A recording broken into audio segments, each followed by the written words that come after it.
Hi guys, what's going on, and welcome back to another episode of Total War Arena. So, what have we got going on today? We are on with our Battle of the Week again today, and we're looking at actually the Iberian Royal Cavalry, which is one of the new Tier 8 premium units in this replay submitted by Brian. Let's get things going off. I don't actually know that much about this unit. I know that it's a Barbarian Cavalry unit, obviously Spanish. Iberian is obviously Spanish. They get a javelin throw, which is true of they also the Cantabrian Cavalry, which were introduced at Tier 5 not long ago. Also got a javelin throw, so yeah, a couple of javelin premium cavalry units being brought in. So yeah, kind of interesting. They get a really good base speed.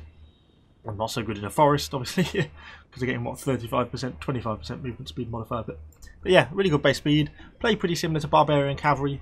They're just like a little bit more armoured, probably, and a bit heavier duty. They're more like a mounted warband from Tier 5, but at Tier 8. So yeah, it seemed like quite a nice unit, but not played them myself. Probably a premium unit that I would at some point like to get my hands on and do a proper review on. But anyway, something for the future. So Brian is just pushing one of his units forwards as a scout. Sees this nice lovely blob of Tier 8 Nilfheim riders. Lines himself up. It's actually quite a nice charge off against them. Doesn't do a colossal amount of damage really. Which is kind of an interesting point for this unit. I would have hoped for more damage than that in the charge in that sort of situation. But unfortunately, he then gets rear flanked by 3 units of war dogs, which is a bit of a tough start. He has got some friendly cavalry here, who sort of take up the slack with the handlers, at least for a while, which gives Brian a chance of his unit to survive. But he is pretty surrounded and he's being pretty beaten down pretty hard by these war dogs and the other cavalry. But you can see actually in the hand-to-hand combat, these premiums seem to be holding up a bit better than these other just equivalent Tier 8 tech tree units. The enemy looks like they're actually pulling back their war dogs, probably because these Romans have turned up, and Brian's bringing in a second unit. Obviously, wisely not scouting with his commander unit, and he's leaving his commander unit back, which is obviously the right thing to do. No need to risk Arminius for the sake of it when you've got units without him. And obviously, it looks like he's finally about won this battle against these barbarians. One of them's routed. Some of his allied cavalry's managed to get round in front of them and kind of trap them a little bit, so leaving the rest of his units to actually get stuck in pretty well. He's going to rout this one as well, I think. Gone. And 1 to go. Should be all those enemy cavalry at Tier 8 dealt with. Nice.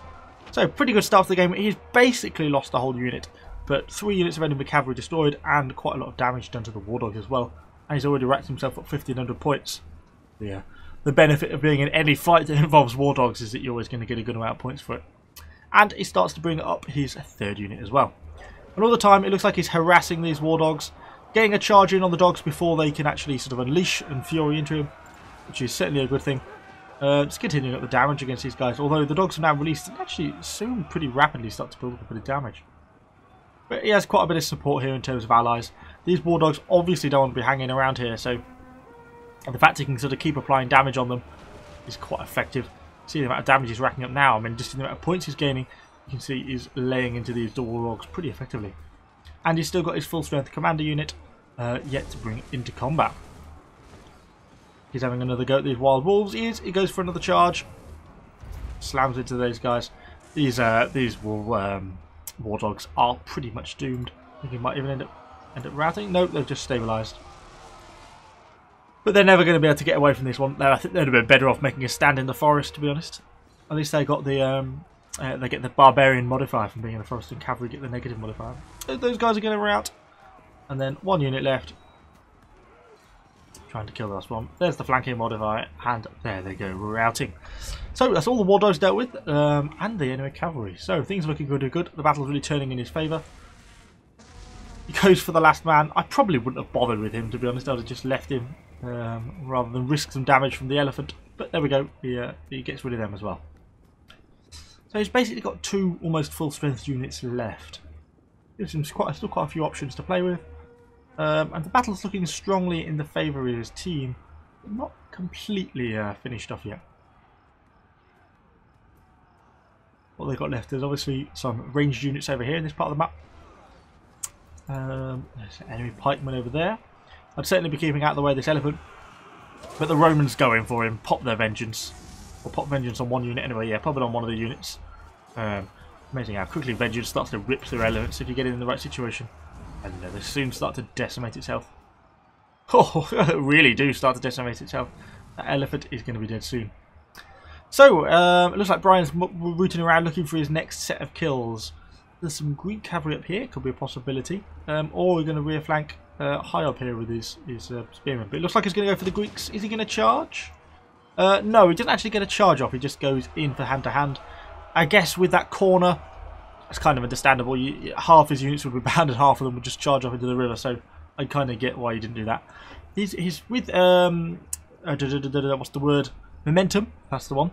If with his momentum activated, he should be able to catch these Greeks up without too much problems, because Greeks aren't really very fast cavalry, particularly when we compare it to some of these guys who should be getting a decent speed, 8.71, and that's without momentum activated. And there we go, he's actually starting to catch up with them now.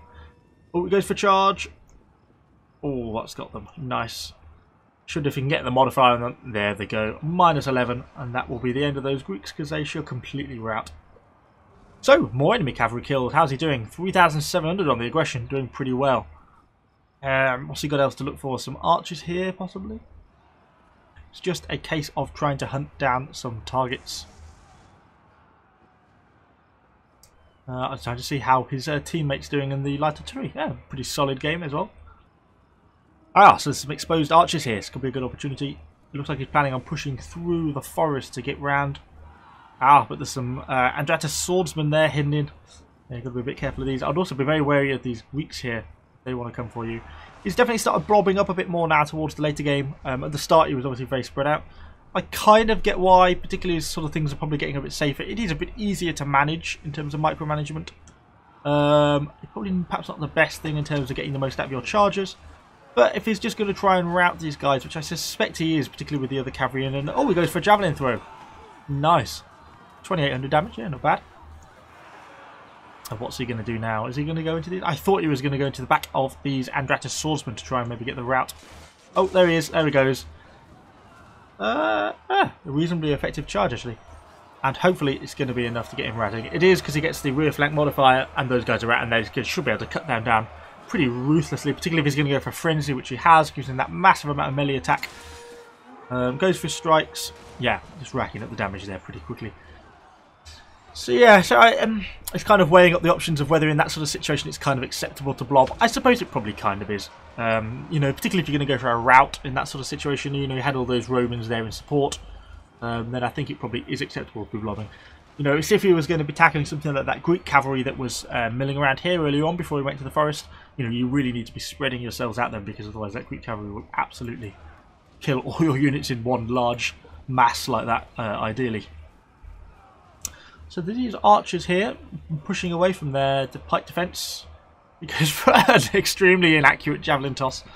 Obviously you get no aim assist with cavalry javelins, it's like always a focus fire ability, so you've got to be a bit careful about that. There is some Leonidas pikemen turning themselves around. It's going to present a rear nice rear to him. Is he going to go for that? No. Yes, he is. He's turning back round.